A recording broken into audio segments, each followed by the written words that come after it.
Hi hello welcome to our channel. నేను మీ సిరి. ఈరోజు మనం చెప్పుకోబోయే కథ ఇష్టమైన కూడా పార్ట్ 49. ఇక ఆలస్యం చేయకుండా కథలోకి వెళ్దాం. ఆమె దగ్గరికి నడిచాడు. ఆ ట్రే తీసి పట్టుకోబోతుంటే గ్లాస్ అంటూ కళ్ళతోనే చూపించింది. ఆ ట్రే లాక్కొని పక్కన పడేసి అదే అదే పక్కన పెట్టేసి ఆమె ముంజే పట్టి దగ్గరికి లాక్కున్నాడు గగన్. ఎదురుగా ఉంటేనే ఇవన్నీ, లేకపోతే గుర్తు కూడా ఉండను. ధరణి కినుకుగా అనుకుంది. పైకి అనే ధైర్యం అయితే లేక గుర్రుగా చూస్తున్న ఆమెను చూసి కళ్ళే ఎగరేశాడు గగన్. రాత్రి నుంచి చాలా కాల్స్ చేశాను, లిఫ్ట్ చేయలేదు అని అడిగింది. కళ్ళు ఏ కంట్రీలో వదిలేసి వచ్చావు అని అడిగాడు గగన్. మరి స్విచ్ ఆఫ్ అయిందని అత్తతో అబద్ధం ఎందుకు చెప్పా? బ్రేక్ అయిందని చెప్పొచ్చు కదా. ధరణి పాయింట్ లాగింది. నేను ఎక్కడ అబద్ధం చెప్పాను? స్విచ్ ఆఫ్ అయింది కదా. అతని మాటలకి పెదవులు బిగించింది ధరణి. రాత్రి ఏదో అయింది, అందుకే ఫోన్ పగిలింది అని ఆమె అంటుండగానే ఆమె నడుము చుట్టూ చెయ్యేసి ఆమెతో పాటు వెనక్కి నడవగా అతని సిస్టమ్ టేబుల్ దగ్గరికి రాగానే ధరణి ఆగిపోయింది. కంగారుగా వెనక్కి వంగుతుంటే ఆమెకు ఇరువైపులా చేతులు వేసి ఇప్పుడు చెప్పు అన్నాడు ఆమె మీదకు వాళ్ళతో. అంత దగ్గరగా వస్తే ఇంకేం మాట్లాడుతుంది? రెండు చేతుల హృదయానికి అడ్డు పెట్టుకుంది ధరణి. అడగాల్సిన విషయం మర్చిపోయి ఏమి లేదన్నట్టు తడాలించింది ఆమె. ఏం లేదా? ఆమె కళ్ళలోకి చూస్తూ అడిగాడు గగన్. ఇంకా 15 డేస్లో జాబ్ మానేస్తున్నా అని చెప్పింది ధరణి. మానే, దానికి నా పర్మిషన్ ఎందుకు అని అడిగాడు గగన్. పర్మిషన్ తీసుకోవట్లేదు ఉక్రోషంగా చెప్పింది ధరణి. ఆమె ఉడుకుమొత్తనాన్ని చూస్తూ నవ్వుతూ మరి అని అడిగాడు.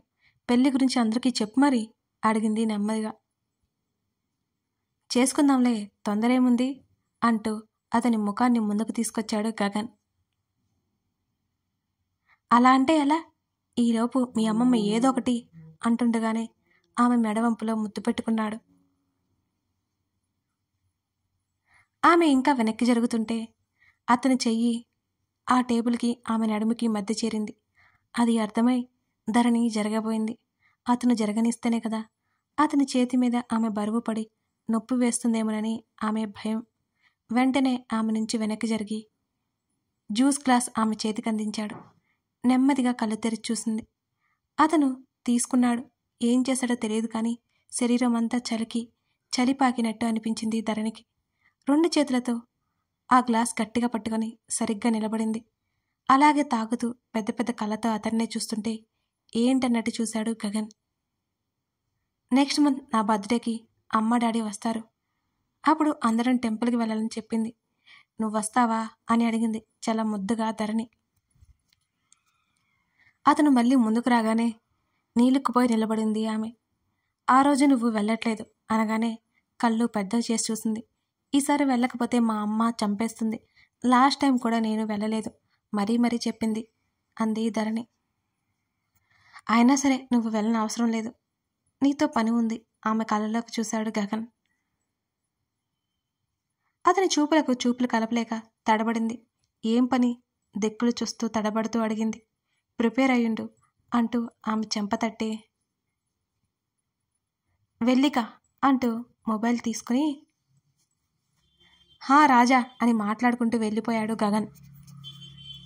ధరణి నిట్టూర్చి అతను మిగిలించిన జ్యూస్ ఇష్టంగా పట్టుకుని గదిలోకొచ్చింది. సరిగ్గా 4 గంటల సమయం. గాఢ నిద్రలో ఉన్న గగన్ శరీరం అంతా చిరుచెమటలు పట్టాయి. అతని కలతకు గురైనట్టు అతని కనుగుడ్డు అటు ఇటు కదులుతోంది. మళ్ళీ అదే కల. ధరణి ఏదో ఎత్తు ప్రదేశం నుంచి పడిపోయినట్టు, ఆమె రక్తపు మడుగులో నుంచి మునిగిపోయినట్టు ఉలిక్కిపడి లేచి కూర్చున్నాడు గగన్. కాసేపటి వరకు అది కళ అని అతనికి అర్థం కాలేదు. చిరుచెమటలు తుడుచుకుని నిద్ర పట్టగా లేచి బాల్కనీలోకి వచ్చాడు. ఇంకా చీకటి వేయలేదు. ఉదయ్ అతను అనుకున్నంత కామెడీ పర్సన్ కాదు. అతనితో జాగ్రత్తగా ఉండాలి. రేపటి నుంచి ఇక ఆఫీస్కి వెళ్ళకు, నువ్వు రిజైన్ చేసిరా. గగన్ మాటలకు ఆశ్చర్యంగా చూసింది ధరణి. అదేంటి అంత త్వరగా? ఇంకా టైం ఉంది. ఆమె అదే అయోమయంతో అడిగింది అతన్ని. ఉదయ్ గడే ఆఫీసేలే, వెళ్ళి కన్ఫర్మ్ చేసిరా. అతను జోక్ చేసినట్లేదు, చాలా సీరియస్గా చెప్పినట్టుంది ఆ మాట. ఆమె అదే ఆశ్చర్యంతో చూస్తుంది అతన్ని ఎప్పటికిప్పుడు చెప్పడంతో. కానీ ఇంత సడన్గా రిజిగ్నేషన్ యాక్సెప్ట్ చేస్తారా ధరణి సందేహంగా అడిగింది. చేతులు నలుపుకుంటూ నిలబడి ఉన్న ఆమె చుట్టూ చెయ్యేసి దగ్గరికి లాక్కోవడంతో అతని వైపు చూసింది. ఆ కలువ కన్నులు అతని వైపు ఆందోళనగా చూస్తున్నాయి. అతని మనసులో ఏముందో అర్థం కాక గందరగోళంగా ఉంది ఆమె మనసంతా. ఆమె చెంప మీద చేయి వేసి నెమ్మదిగా బొటనవేలితో నిమురుతూ, ఇప్పుడే తెలిసిపోతుంది నీ బ్రెయిన్ ఏంటో, ఏం చేస్తావో తెలియదు. ఈవినింగ్ లోపల నీ రిజిగ్నేషన్ కన్ఫర్మ్ అయిపోవాలి. ఆమె కళ్ళలోకి చూస్తూ చెప్పాడు అతను. ఒకవేళ ఫైన్ కట్టమంటే? ఆమె భయంగా చూసింది. ఆ వెధవికి అంత బ్రెయిన్ లేదులే. ఎలా మేనేజ్ చేస్తావో నాకు తెలియదు. రేపన్న రోజు నువ్వు ఆఫీస్లో అడుగు పెట్టకూడదు. అతని మాటలకి ధరణి ఉక్రోషంగా చూసింది. అన్నీ ఇలా ఇరికిస్తాడు, అప్పటికప్పుడే చెప్తే తనేం చేస్తుంది? సరే అన్నట్టు పెదవులు బిగించి గుండ్రంగా తలాడించింది ధరణి. మరి ఆఫీస్కి వెళ్ళకపోతే అమ్మ ఇంటికి వచ్చే అంటుంది, ఏం చెప్పాలి? అతన్నే గమనిస్తూ కావాలని అడిగింది ధరణి. ఎక్స్ట్రాలు చేస్తున్నావేంటి? ఆమె టీషర్ట్ దాటి అతని చెయ్యి ఆమె నడుము మీదకు చేరింది. అబ్బా! ధరణి ఒక్కసారిగా అరిచింది అతని చేతిని పట్టుకుని. నేనేం చేశాను? ఎలాగూ ఇదే అంటుందని చెప్తున్నాను. అతని పట్టుకి మెలకలు తిరిగిపోతూ చెప్పింది ధరణి. నీ మీద జాలిపడి వదిలేస్తుంటే లెక్క లేకుండా పోతోంది నీకు.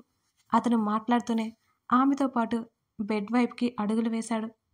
ఒక్కసారిగా బెదిరిపోయిన లేడి పిల్లలా చూసింది ధరణి అతని వంక. ఇప్పుడు రెడీ అయ్యి ఆఫీస్కి వెళ్ళాలి, ఆమె కంగారుగా అంది. నువ్వు ఇలాంటి మాటలు మాట్లాడావంటే నాకు ఈగో హర్ట్ అవుతుంది అనగానే ఆశ్చర్యంగా నోరు తెరిచి చూసింది ధరణి. క్షణాల్లో ఆమెతో పాటు బెడ్ మీదకి చేరిపోయాడు అతను. నేనేం మాట్లాడాను? ఆమె అతని భుజాలు నెట్టి వేయడానికి ప్రయత్నం చేసింది. ఇక్కడ అంత ఇంపార్టెంట్ పనిలో ఉంటే ఆఫీస్ అని చిరాకు పెట్టకు అంటూ ఆమె మీద భారం వేయగానే ఊపిరి ఆడట్లేదు నాకు అంటూ అటు ఇటు గింజుకోసాగింది ధరణి. చాలా గ్యాప్ వచ్చింది అంటూనే ఆమె పెదవుల మీద ముద్దు పెట్టుకున్నాడు. ఆమె కనుపాపలు పెద్దవైపోగా ఆమె చుట్టూ చేసి పైకి లాక్కొని ఆమెనే అతని ఒడిలోకి అడ్జస్ట్ చేసుకున్నాడు. ముద్దుని మాత్రం ఆపలేదు మరి. ఎప్పటిలా మరోసారి అతని మాయలో పడిపోయింది. అతను ఇస్తున్న వెచ్చటి ముద్దులకు హాయిగా అతని వశమైపోయింది. అతని చెయ్యి ఆమె నడుము మీద సున్నితంగా తడుముతూ ఉంటే ఆమె 2 చేతులు అతని చెంపల మీదకు చేరాయి. అతని పెదవులు విడగానే అతని భుజం మీద తలవాల్చుకుంది. అతనంటే తనకి ఇష్టం. ఇష్టమనే పదం కంటే ఇంకా ఎక్కువ. తనంటే అతనికి ఇష్టమే. అతనితో బాగుంటుంది. అతనితో ఇంకా గడపాలనిపిస్తుంది. అతను ఏం చేసినా ఏం మాట్లాడినా తనకి అడ్డు చెప్పబుద్ధి కాదు. కానీ అతనికి తనంటే అంతే ప్రేమ ఉందా? అసలు తన మీద ఇష్టం ఎప్పటి నుంచి ఏర్పడింది? ఈ వయసులో కలిగే సహజమైన ఆకర్షణ అయితే కాదు కదా. తన్ని అప్పుడప్పుడు ఇగ్నోర్ చేసినట్టు అనిపిస్తుంటుంది ధరణికి. ఆలోచిస్తున్న ధరణిని చూస్తున్నాడు. ఆమె చెంప మీద నెమ్మదిగా వేలతో తాకాడు. కేవలం కళ్ళు మాత్రమే ఎత్తి అతని వైపు చూసింది. అతని మరొక చెయ్యి ఆమె వెన్నును తాకుతోంది. ఆమె సందేహాలు అతని ముందు బయటపెట్టలేదు. మాట్లాడితే మాయమైపోయేవి కాదవి. ఆమె మనసులో ఆ ఫీలింగ్ కలగాలి. కానీ ఆమెకు తెలియదు కదా, అతనుకున్న 1,00,000 పనుల్లో అప్పుడప్పుడు ఇగ్నోర్ చేయక తప్పదు అని. ఈ మార్క్ పోయేలోపు పెళ్లి చేసుకుంటా అన్నావు, నిజమేనా? వారిద్దరి మధ్య ఎక్కడ మూడో వ్యక్తి వస్తారేమోనని ఆమెలో ఎక్కడ ఉన్న అనుమానం ఆమెను నిలవనివ్వట్లేదు. ఆమె అంత ముద్దుగా అడగడం చూసి అతని పెదవులు విచ్చుకున్నాయి మళ్ళీ. ఏంటి? అర్థం కానట్టు ముఖం పెట్టాడు గగన్. అదే మార్క్. Birth markka? ఆ రోజు అతని మాటలు, అతని బిహేవియర్ ఎంతో లోతుగా ఉంది. ఇప్పుడు ఆ విషయం గుర్తులేనట్టే మాట్లాడుతున్నాడు అనగానే ధరణి ముఖం వెలవలాబోయింది. అతని మీద నుంచి దిగిపోతుంటే దిగనివ్వలేదు అతను. అతని వైపు బిక్కమొహం వేసి చూసి, గుర్తులేదా అంటూ నీరసంగా అడిగింది ధరణి. క్లారిటీ లేదు. అతను పెదవి విరిచి భుజాలు కదిలించాడు. సరే, నేను వెళ్ళి రెడీ అవుతాను అలకగా చెప్పింది ధరణి. ముందు ఇది క్లారిటీ ఇచ్చేసి వెళ్ళు. సడన్గా అతను కమాండ్ చేయడంతో ధరణి బిక్క చచ్చిపోయింది. అదేం లేదు అంటూ అతని మీద నుంచి దూకబోతుంటే ఆమె నడుముని 2 చేతులతో గట్టిగా పట్టుకున్నాడు గగన్. ఫాస్ట్గా చెప్తే వదిలేస్తాను, లేకపోతే ఎంతసేపైనా ఇలాగే ఉంటాం. అతను కళ్ళు చిన్నవి చేశాడు. తెలిసి చేస్తాడో తెలియక చేస్తాడో చంపేస్తున్నాడు అని ధరణి మనసులో అనుకుంది. నెమ్మదిగా ఆమె వేసుకున్న టీషర్ట్ కిందకి లాగి ఆమె హృదయం మీద తిష్ట వేసుకున్న అతని గుర్తులను చూపించింది. అతని చూపులు పడగానే ఆమె కనులు నేలకు వాలే. ఆమె చెంపలు ఎర్రగా అయిపోయాయి. అసలు తల ఎత్తి చూడలేకపోతోంది అతన్ని. టక్కున టీషర్ట్ సరిచేసుకోబోతుంటే మరి కాస్త కిందకి లాగి ఆమె పచ్చడి శరీరం మీద మరింత స్పష్టంగా బహిర్గతమవుతున్న అతనిచ్చిన ఆ చిహ్నాల మీద పెదవులు తాకించాడు అతను. ఆమె నోటి నుంచి చిన్న నిట్టూర్పు వెలువడగా ఆమె కనులు మూసుకుపోయాయి. అతని పెదవులు ఆమె హృదయం మీద కదులుతూనే ఉన్నాయి. ఒక్కసారిగా ఆమె పెదవులను అందుకున్నాడు. ఆ ముద్దు ఈసారి మరింత గాఢమైపోయింది. ఊపిరి భారంగా తీసుకుంటూ అతని జుట్టులోకి వేళ్లు పోనిచ్చి మరింత గట్టిగా పట్టుకుంది ధరణి. ధరణి ఆఫీస్కు బయలుదేరింది. గగన్ చెప్పిన మాటలే ఆమె మెదడులో తిరుగుతున్నాయి. ఇప్పటికిప్పుడు మానేస్తానంటే ఉదయ్ ఒప్పుకుంటాడా? ఖచ్చితంగా ఒప్పుకోడు. అయినా అతనికి తనకి హాని చేయట్లేదు కదా, ఎందుకు మానేయమంటున్నాడు? ఆ రోజు అసలు ఉదయ్ ఆఫీస్కి రాలేదు. ధరణికి ఒక్కసారికి నీరసం వచ్చింది. కొత్త మేనేజర్ వచ్చాడు. పాత మేనేజర్ ఏమయ్యాడో తెలియదు. ధరణి రిజెక్టేషన్ గురించి అతనితో మాట్లాడితే అతను అసలు ఒప్పుకోలేదు. బాస్ వచ్చాక మాట్లాడుకోమని చెప్పి ఖచ్చితంగా చెప్పాడు. అతనికి ధరణి ఉదయ్ ఎవరో తెలీదు. ఆమెను ఒక ఎంప్లాయీగా తీసుకున్నాడు ఆ మేనేజర్. ఏం చేయాలో పాలు పోలేదు ధరణికి. నిరుత్సాహంగా ఫీల్ అయ్యి వచ్చి కూర్చుంది. ఆ రోజు వర్క్ అయిపోయింది. లావణ్య కూడా ఆఫీస్లో లేదు. పిచ్చ బోర్ కొట్టేసింది ధరణికి. ఆ రోజు ఎలాగో అలా ఆమెకి గడిచిపోయింది. తర్వాత రోజు నుంచి వీకెండ్ కాబట్టి ఆఫీస్కి వెళ్ళేది లేదు. మండే వెళ్ళి క్లియర్ చేసుకోవాలనుకుంది. గగన్ అడిగితే ఉన్నది చెప్పాలని ధరణి ఫిక్స్ అయిపోయింది. అరే, సడన్గా రిజైన్ చేయమంటే ఎలా కుదురుతుంది? అదేమైనా అతని ఆఫీస్ అనుకుంటున్నాడా ఏంటి అనుకుంది ధరణి మనసులోనే. వర్ష ఇంటికి వచ్చేసరికి ఆదిత్య లేడు. పని వాళ్ళు కూడా ఆమెకి కనిపించలేదు. ఫ్రెష్ అయ్యి కాఫీ పెట్టుకుని రూమ్ బాల్కనీలో కూర్చుంది వర్ష. ఆదిత్య గురించి ఇంట్లో చెప్పాలి. ఇప్పుడు చెప్తే తనకి ఖచ్చితంగా బడిత పూజ చేస్తారు. గగన్ ధరణి పెళ్లి త్వరలోనూ జరిగేలా ఉంది. ఆ తర్వాత ఆదిత్య గురించి తను చెప్పాలి. అప్పుడు తప్పక యాక్సెప్ట్ చేస్తారు. ఆదిత్య అందంగా ఉంటాడు, ఆస్తిపాస్తులున్నాయి. ఖచ్చితంగా తన ఇంట్లో వాళ్ళు కాదనే ఛాన్సే లేదు అనుకుంది వర్ష. ఎంతసేపు ఆ విషయాల గురించి ఆలోచిస్తూ కూర్చుందో ఆమెకే తెలియదు. భూ గట్టిగా అరుపు వినిపించగానే ఉలిక్కిపడింది వర్ష. ఆదిత్య నవ్వుతూ కనిపించగానే ఆమెకి చిర్రెత్తుకొచ్చింది ఒక్కసారిగా. ఆర్ యు మ్యాడ్ ఆది? ఆమె కోపంగా అరిచింది అతని మీద. హే, ఎందుకంత కోపం? ఆమె చైర్ వెనక నిలబడి ఆమె ముఖంలోకి చూశాడు ఆదిత్య. ఇంట్లో ఎవరూ లేరు. ఎంత భయమేసిందో తెలుసా నీకు? ఆమె పైకి లేచింది అరుస్తూనే. ఈ వీకెండ్ ఏదైనా వెళ్దామా? ఆమె చేతిని అందుకుంటూ అడిగాడు ఆదిత్య. ఇంట్లో ఉంటే అతను ఏ క్షణమైనా తన దగ్గరికి రావచ్చు. తను అతని ప్రేమకు లొంగిపోవచ్చు. ఇది ఎప్పటికీ జరగకూడదు అనుకుంటోంది వర్ష. ఏదైనా పెళ్లి తర్వాతే. నీ ఇష్టం, ఎక్కడికైనా వస్తాను. నాకైతే ఎక్కడికి వెళ్ళడం ఇష్టం లేదు. ఆమెను వెనక నుంచి కౌగిలించుకున్నాడు ఆదిత్య. ఇప్పుడు నువ్వే అన్నావు కదా, ఎందుకు వెళ్ళొద్దు? ఆమె నెమ్మదిగా అడిగింది అతన్ని. నేను వచ్చిన దగ్గర నుంచి ఆఫీస్కి వెళ్తూనే ఉన్నావు. ఒక్కరోజైనా నాతో ఉన్నావా? ఆమె భుజం మీద గడ్డం ఆనించి అడిగాడు ఆదిత్య. రోజు నీతోనే కదా ఉంటున్నాను. ఎక్కడ ఉంటున్నావు? కనీసం ముట్టుకొనివ్వట్లేదు కూడా అని ఆదిత్య అంటుంటే, నువ్వు లివిన్ అన్నావు. నేను నీకోసం ఒప్పుకున్నాను ఆది. మనం ఫిజికల్గా దగ్గరయ్యి మన ప్రేమను నిరూపించుకోవాల్సిన అవసరం లేదు. నా గురించి నీకు ఆల్రెడీ తెలుసు. కానీ మనం ఒకే చోట అడ్జస్ట్ అవ్వగలమా లేదా అనేది ఇప్పుడు తెలియాలి అంటూ అతని చేతులు విడిపించుకొని అతని వైపు చూసింది వర్ష. నేను ఒక అమ్మాయిని ఆది. నాకు నా భయాలుంటాయి. దానికే నీ మీద ప్రేమ లేదని ఆ మాత్రం అనుకోకు. ఆమె చెప్తుంటే అలాగే చూస్తున్నాడు ఆదిత్య. అందుకే నువ్వంటే నాకు ఇష్టం వర్ష అంటూ ఆమె నుదుటి మీద అతను ముద్దు పెట్టుకున్నాడు. వర్ష చిన్నగా నవ్వింది. సరే, డిన్నర్కి వెళ్దాం అతను అడగగానే సరే అన్నట్టు తలాడించింది వర్ష. మరో 2 రోజుల తర్వాత గగన్కి ఏం చెప్పాలో అర్థం కాక తల తిరిగిపోతోంది ధరణికి. అతని కంటపడకుండా మెల్లిగా ఆఫీస్ చేరి ఉదయ్తో ఏదో ఒకటి అబద్ధమాడేసి రిజైన్ చేసి రావాలి అనుకుంది. అందుకే గగన్ వెళ్లే వరకు ధరణి బయటికి రాలేదు. అతను తన గది దగ్గరికి రాకపోవడంతో ఊపిరి పీల్చుకుంది. అతనితో మాట్లాడి తను 2 రోజులైపోయింది అప్పటికే.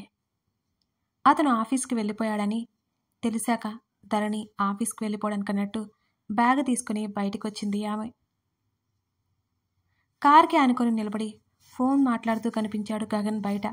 అతన్ని అక్కడ చూసి ఆమె అడుగులు ఆగిపోయాయి. అతను కాల్ కట్ చేసి ధరణి వైపు చూశాడు. తడబడుతున్న అడుగులతో అతని వైపుకి వెళ్ళింది ధరణి. అతను కారు డోర్ తీశాడు. తప్పక అతని పక్కన కూర్చుంది మౌనంగా. ఎక్కడికి బయలుదేరావు? గగన్ మాటలకి ఏం చెప్పాలో అర్థం కాలేదు ధరణికి. ఫ్రెండ్ని కలవడానికని మాత్రం చెప్పింది ధరణి. నీ ఫ్రెండ్ని తర్వాత మీట్ అవ్వవు. ఎందుకు? నీతో నాకు 2 రోజుల పని ఉంది. ఇప్పుడు మనం అక్కడికే వెళ్ళబోతున్నాం అని అంటున్న అతని మాటలకి కప్పల నోరు తెరిచింది ధరణి. వెళ్తున్నామా? ఎక్కడికి? వెళ్ళాక నీకే తెలుస్తుంది అన్నాడు. నేను అత్తతో చెప్పలేదు, కనీసం అమ్మతో కూడా చెప్పలేదు ధరణి కంగారుగా అన్నది. నువ్వేం చెప్పుకుంటావో నాకు తెలియదు. నాతో అయితే వస్తున్నావని చెప్పినా నో ప్రాబ్లం. అతని మాటలకు ధరణికి మతిపోయినట్టు అనిపించింది. అంటే నువ్వు చెప్పలేదా? లేదు. ధరణి తల పట్టుకుని అతని వైపు గుర్రుగా చూసింది. అతనేం పట్టించుకున్నట్టే కారు డ్రైవ్ చేస్తున్నాడు. ఇవాళ ఒక్క దెబ్బకి 2 పిట్టలు అవుట్ మావయ్య, ఉదయ్ తాగుతూ అన్నాడు. వద్దలుడు వద్దు, నా మాట విను. శివకుమార్ ఆపి ప్రయత్నం చేశాడు ఉదయ్కి. సారీ మావయ్య, ఈ ఒక్కసారికి నీ మాట వినలేను. వాడు నన్ను అంతలా అవమానించి కొట్టి నాకు యాక్సిడెంట్ చేయించి ఎంత చేస్తే నేనెందుకు వదిలిపెడతాను? అది ఇక్కడ, వాడు అక్కడ. ఫసక్ కసిగా గ్లాస్ని విసిరికొట్టాడు ఉదయ్. ఉదయ్ని ఎలా ఆపాలో అర్థం కాలేదు శివకుమార్కి. కానీ ఆలోపే అతనికి జరిగిన అవమానాలు కూడా గుర్తుకొచ్చాయి. అవమానాలు అని అతను మాత్రమే అనుకుంటున్నాడు. అందుకే ఈ పథకం సఫలమైనా కాకపోయినా తన అల్లుడిని జాగ్రత్త చేయాలని బుర్రకి పదును పెట్టాడు శివకుమార్. కథ కొనసాగుతోంది. ఓవైపు ఉదయ్, శివకుమార్ గట్టిగా ప్లాన్ వేస్తున్నారు. ధరణికి, గగన్కి ఒకేసారి హాని తలపెట్టాలని చూస్తున్నారు. మరోవైపేమో గగన్ ధరణిని ఎక్కడికో తీసుకెళ్ళిపోవాలని ప్లాన్ వేస్తున్నాడు. ఇంతకీ నెక్స్ట్ ఏమబోతుంది? గెస్ చేస్తే కామెంట్ చేయండి. అలాగే నచ్చితే లైక్ చేసి మన సిరి డైరీస్లో విలన్ అనే స్టోరీ రన్ అవుతుంది, ఓ లుక్ వేయండి. Thank you.